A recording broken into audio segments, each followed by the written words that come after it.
I was involved in a car collision, 31st of January 2005.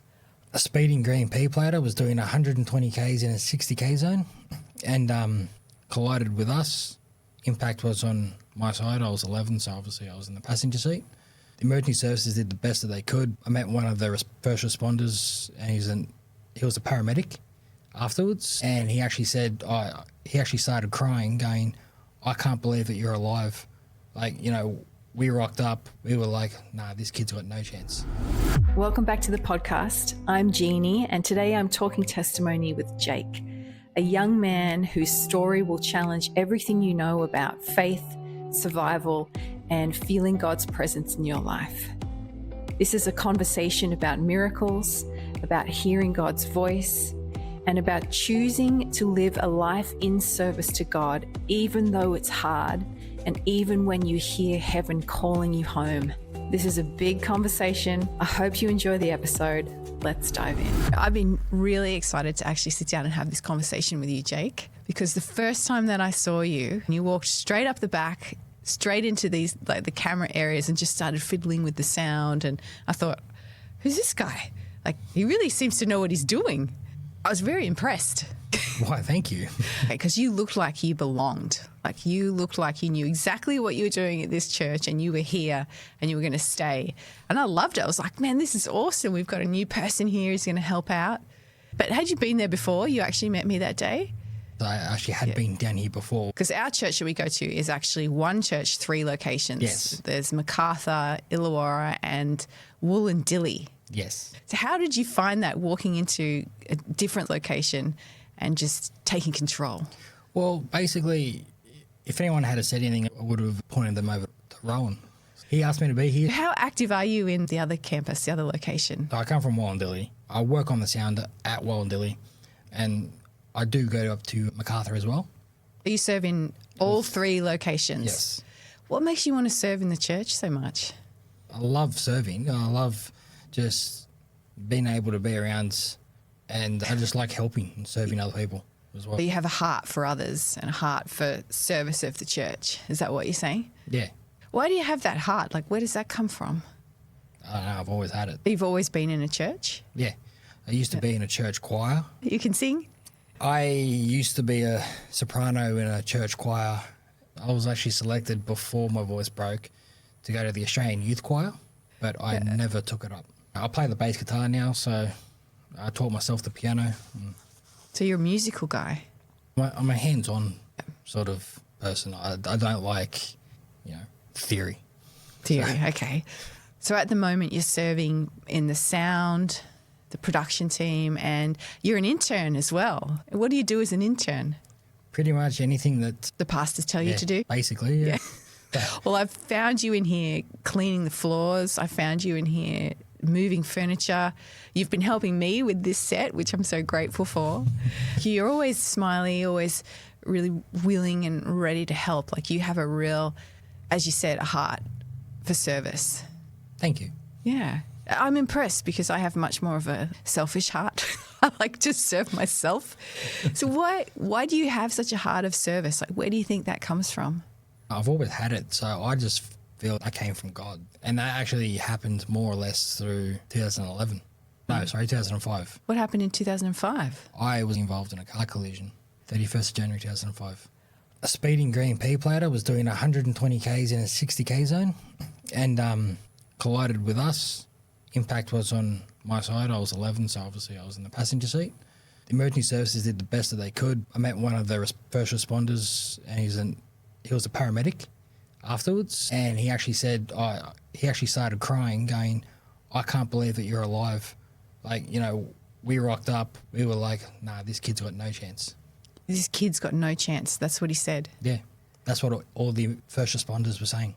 So let me go through this again. A P plater in Australia is someone who's learning to drive, right? So they don't have a full license. They can only go 80 kilometres an hour. Laws have changed. It was 80 on the L plates, but now it's 90 on the L plates and red P plates.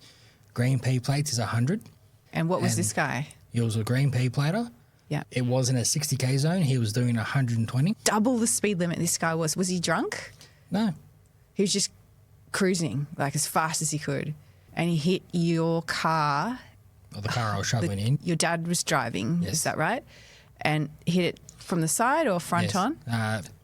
Dad was going in and out of consciousness. He heard the back window break and someone said to him, "It's all right, we've got him." But they had to cut the roof off to get me out first. So the car impacted on your side so severely, and these guys thought you were going to be dead. Their surprise must have been real, right? Because what did he say to you?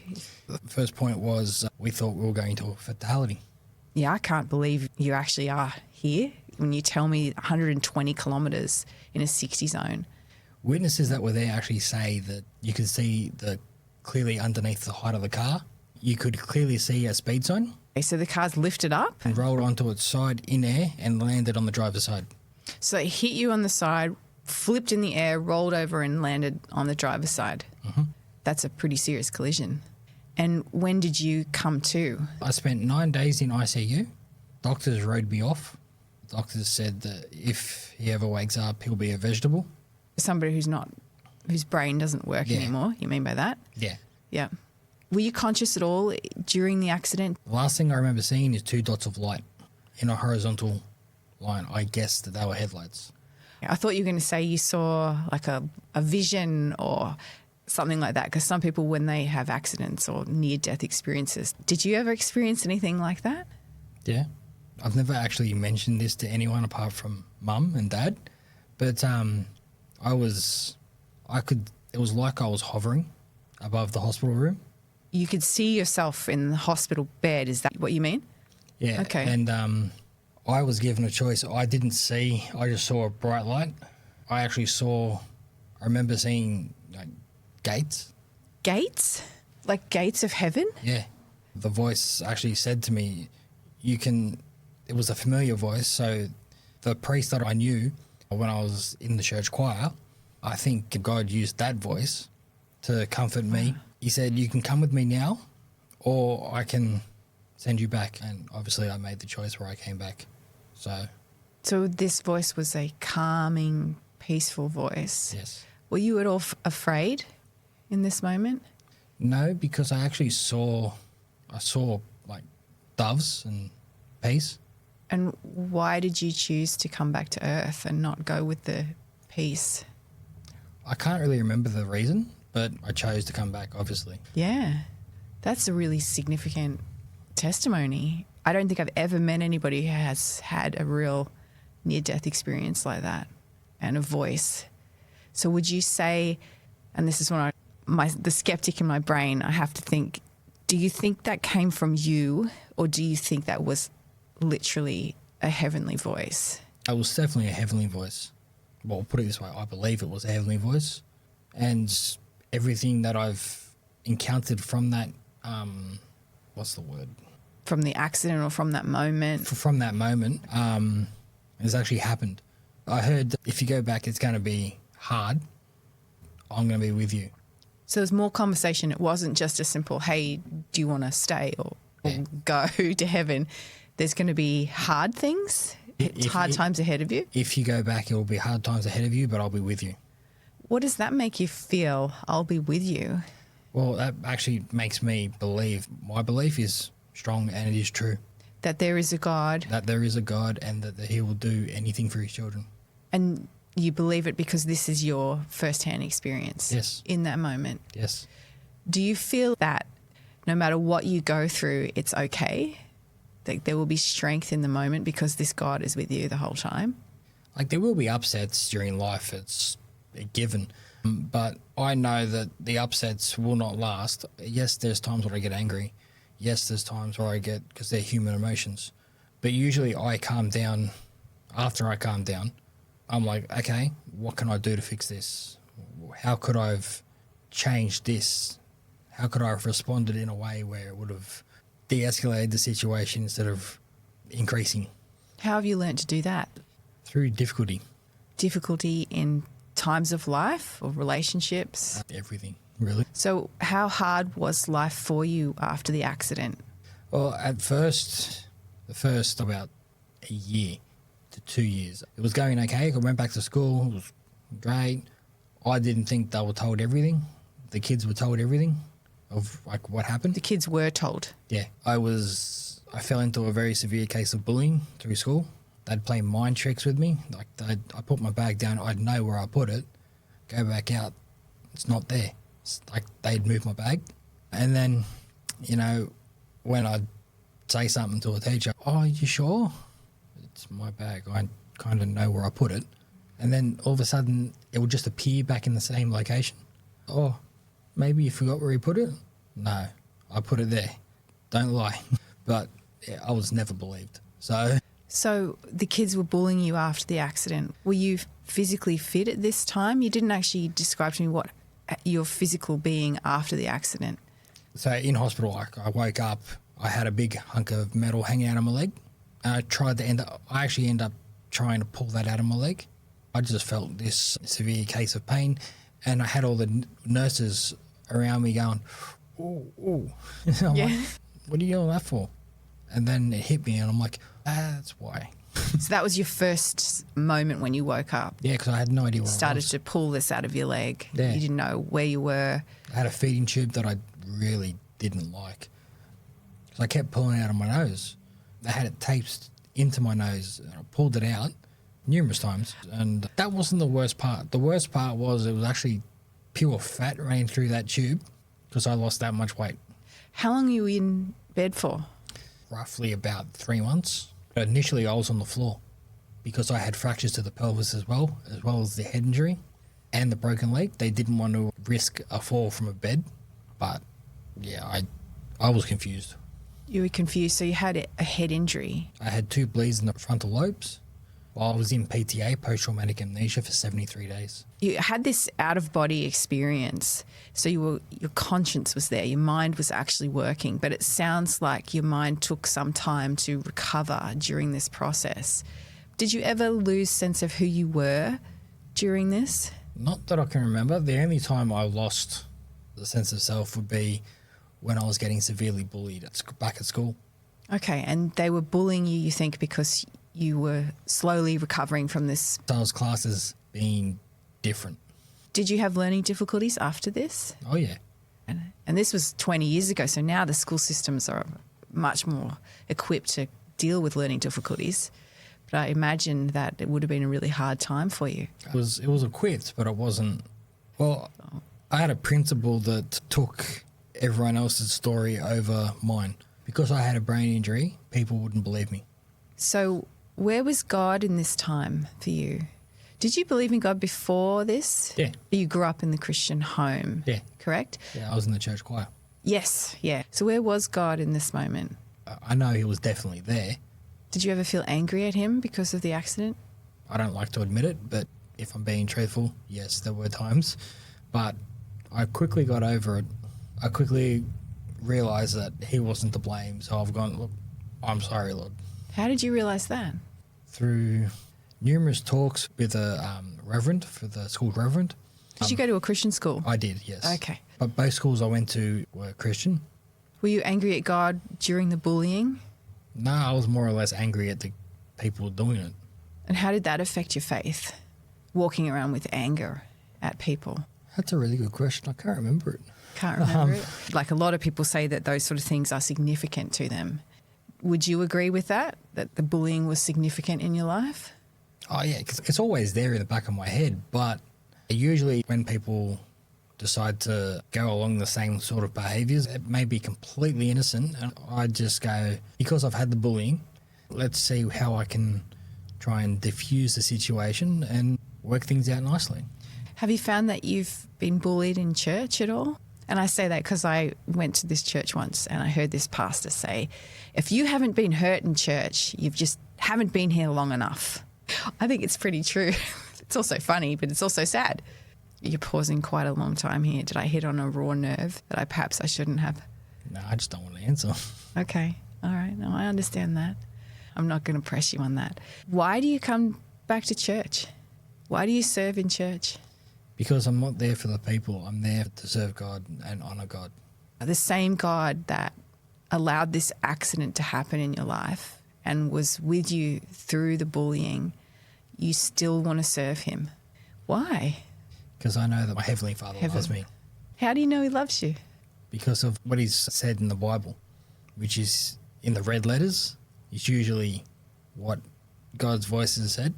Do you find the Bible personal, like he's saying a message straight to you? At certain points in the Bible, I read a message. Sometimes I get a message of a scripture and I look it up.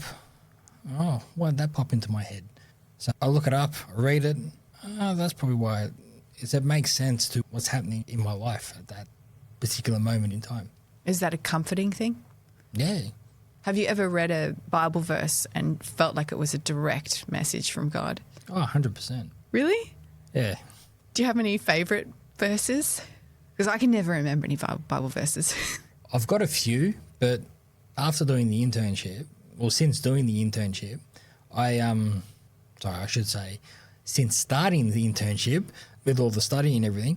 Because it's current right now, you're an intern. Yeah, there's various points and scriptures that actually stand out, and I'm like, oh, well, that may definitely have an impact. This bit speaks to me directly, and I can't remember them now, but... Do you feel that voice, when you were having that out-of-body experience, you were hovering in the room and the voice said to you, I will be with you. Has that remained true? Yeah. He has been with you this whole time? Yep. What about in the moments where life just feels really confusing and you don't know what to do? I'm only saying this because I assume everybody goes through these moments, right? Mm-hmm. Has he been there in those times? Do you ever feel lonely, like distanced from God? I don't feel a distance from God. Sometimes I feel lonely, but then afterwards I hear him say, I also remember like a little quote thing that I've heard. The teacher always stays quiet during the test. The teacher always stays quiet during the test. Yep. By that, are you implying that the Christian life is a life of testing? Or moments of testing? Moments. What are you tested for? That's a great question. It depends on the person, depends on what they're going through and what their actual plan is with everything. Because God has a plan for every single person, and I don't know my brother's plan, for example. I don't know your plan. I only know my plan. I don't even know my plan, but he knows my plan. I don't. And I take steps and I fulfill as much as I can until I hit a brick wall. And then, as in metaphorically, hit a brick wall. Sure. And then what? If I hit a brick wall, I'm like, oh, okay. So what happens now? Where do I go? So I seek God and I ask him. And if I don't hear an answer, I'm like, okay, so I'm going to try this way. If it doesn't work this way, I'll go this way. If it doesn't work this way, come back, seek God. How do you seek God? Just ask him the question. So that's prayer. Yeah. Do you read the Bible to seek God? You mentioned that before you asked your reverend when you're at school. Do you seek your pastor's advice on anything? Or prayer people or Sometimes. Christian warriors? Yeah. Usually I run things past mum or another friend, but then I get my answer that way. Do you hear the voice of God? Sometimes. Because you clearly did in that hospital room. It's not all the time, but sometimes I do. Like I hear it plain as day. Other times it's like it's non-existent. Like I don't even hear it. It's just, depends if I'm in the middle of a test that I don't know that I'm doing or that I'm in. But yeah, so random times during the day I get Bible verses, I get messages, I get whatnot. You have a relationship with God, a daily relationship. I'm one of those ones who keep it quiet and keep it private because I don't want people thinking like I'm some weirdo. My question to you is, why would God test us? He has a plan, and I believe that each time we step forward to go to the next point in our lives, God sort of puts us through a test to see if we've actually learned that life lesson. Is this like a faith growing thing? Yeah. Something that I actually picked up from my priest, and it was reconfirmed by my reverend at the school. My reverend and we became really good friends. And then, we'd joke around about stuff. And sounds like you've had some strong male Christian influence in your life. Do you think you'd be a different person if you didn't have that? More than likely, but yeah. Did they keep you on the straight and narrow path? So to speak, yes, but I did wander a few times, but God brought me back. What do you think his plan is for you now? I have no idea. But you're doing this internship. What do you hope to gain with this internship? More knowledge about him. As soon as Pastor Rowan mentioned about it, I've gone, oh, okay. And then I spoke to him up at MacArthur. And yeah. Do you think that God nudged you into this internship? Well, as soon as he said it straight up, I've gone, oh, this seems like a fun idea. And then, I was humming and hawing about it. Spoke to Mum. I kept quiet for a couple of weeks. And then I was, you know what, I was going to ask him about it, see if he thinks that something I should do. He said, yeah, go for it. So I did. You're enjoying it? Oh, 100%. You mentioned your mum twice. Are you close to your mum? Yeah. She a Christian lady? Yes. When you were talking about your accident, I often think about the parents. Was she praying for you at that time? I had numerous people praying for me, including the ambulance officer. I had people that didn't even know me and I didn't even know praying for me. I met them afterwards. One of the family that were praying for me was my driving instructor. I hadn't even met him. I was 11. What do you mean your driving instructor was praying for you? The driving instructor that I ended up going to when I got my license was praying for me because he was a friend of a friend. Why do you think a person like that prays for someone else? Power of prayer works, and if something is being prayed by more than one person, I mean, God hears all prayers, but if something's being really repetitive, it gets his attention more? No, I don't think that's the right outtake on it. It harasses him to do something? Nah. No? You're very deep in thought right now. I don't know where you're going. I can't think of it. Okay, should we come back to it? No, keep going? No, it's not there at all. So do you pray for other people? Certainly. Have you seen God do powerful things with prayers being answered? Yeah, you have? Yep. So you think he really does listen? Yes. And he really does answer prayers? 100%. You handed me a business card once, which was your business essentially, and you teach about speeding, right? Well, I don't sort of teach. I more or less talk about the story, about my ordeal and what I went through. I usually go to schools and talk about my collision. I don't want teenagers speeding. I sort of wasn't all that happy when I heard about the five the guys down at. Are you referring to a terrible accident where 5 people died in your region? Yeah. Okay, 5 teenagers died because of speeding. Yeah. That could have been avoided, I believe, if they weren't speeding. So is that important to you? You want to get your message out there? 100%. Do you want to go all around Sydney? Basically, my ultimate goal is go around the state, potentially a little bit further. I've got no limit based on how far I go, but if it's in God's will to actually do that, I'm happy. If it's not, it's okay. So is this something you would pray for? Like, Lord, if this is your will that I go do this teaching, make it happen. I've always wanted to get into forensic science as well. Forensic science in the police force, in investigation types, because that sort of motivates me as well. I'm sort of like in a crossroads at the moment. Do you want me to do this? Do you want me to do that? Do you want me to do the internship, which is what I'm doing? It sounds like you're waiting for God to open the next chapters of your life. But in the meantime, you're going to serve him at the church every week because you want to serve God and help other people. You're doing this internship because you're waiting again for God to open, but you're actively looking for him, seeking him. Does that sound fair? That actually sounds spot on. Oh, does it? Wow, okay. Basically what I'm doing is that. Instead of just sitting around like waiting for God to do things, you're being active in your faith. Then you're going to hear from him. Yeah. Yeah? Yes, I think so. I hope so for you. I was asking you about those questions about prayers because I'm so intrigued with prayer and why people pray and does it work or does it not work. But it seems to me that in your case, your parents would have prayed actively for you to be healed.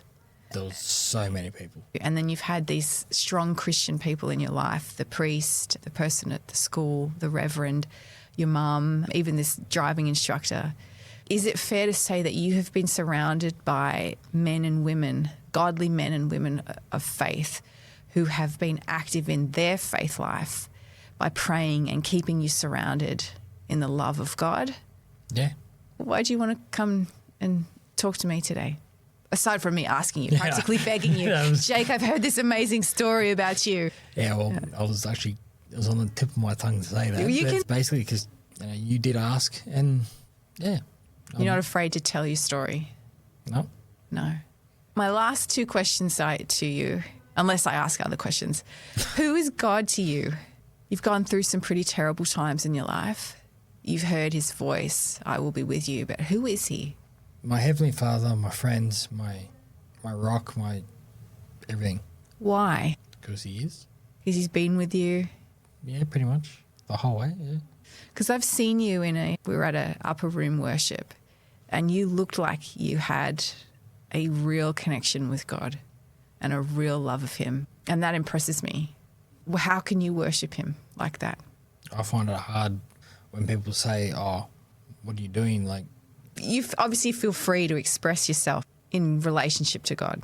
I just do it in a way where, I don't care what I look like. I don't care what anyone else thinks. So your relationship with God matters more to you than what people think, what people say about you. Yeah. Yeah? And we haven't even mentioned Jesus.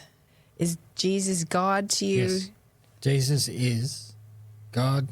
So the 3-in-1 is a nice story I like to talk about because people don't understand it. I'm still trying to wrap my head around it at times, and talking about it sort of gives me more of a teaching moment of teaching myself and helping the person to understand. The 3-in-1, Holy Trinity, it's God, Jesus, and the Holy Spirit. So when we say, oh, God came down to earth, God came down in a human form, that was Jesus. Even though Jesus, when he was down here, referred to God as his Father, what I believe that's it is all three. So God is God, Jesus is God, and the Holy Spirit is God, if that makes sense. Yeah, I understand what you're saying. It doesn't make total sense to me, but I understand what you're saying. I'm trying to figure it out myself. Yeah, cool. Would you come back in like a year or two and talk to me, and we'll be able to assess what God has done in your life after this internship? If you ask. Are you expecting God to do big things in your life? Because you said he has a plan. Yeah, I just don't know what it is. But you're trusting. Yeah.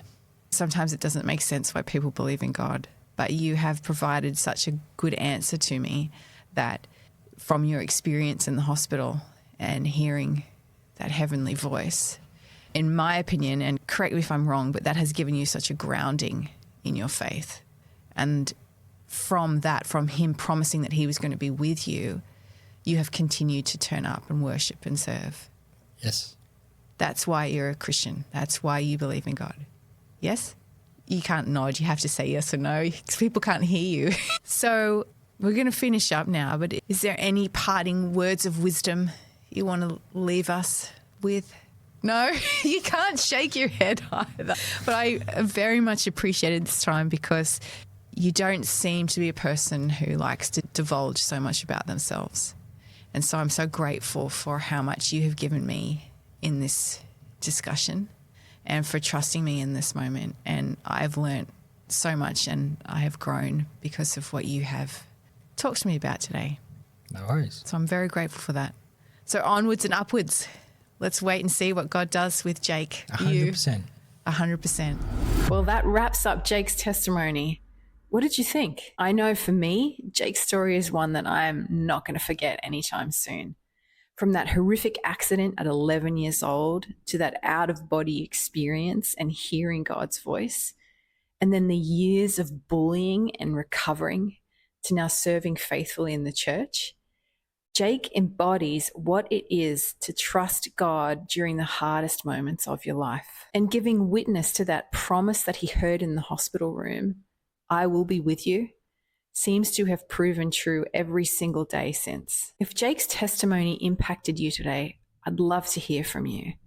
And if you're facing your own test right now, remember what Jake shared. The teacher always stays quiet during the test. God is with you, even in the silence. God bless you, Jake. Thank you so much for sharing your story. And to everybody else, thanks for listening. I'll catch you next time.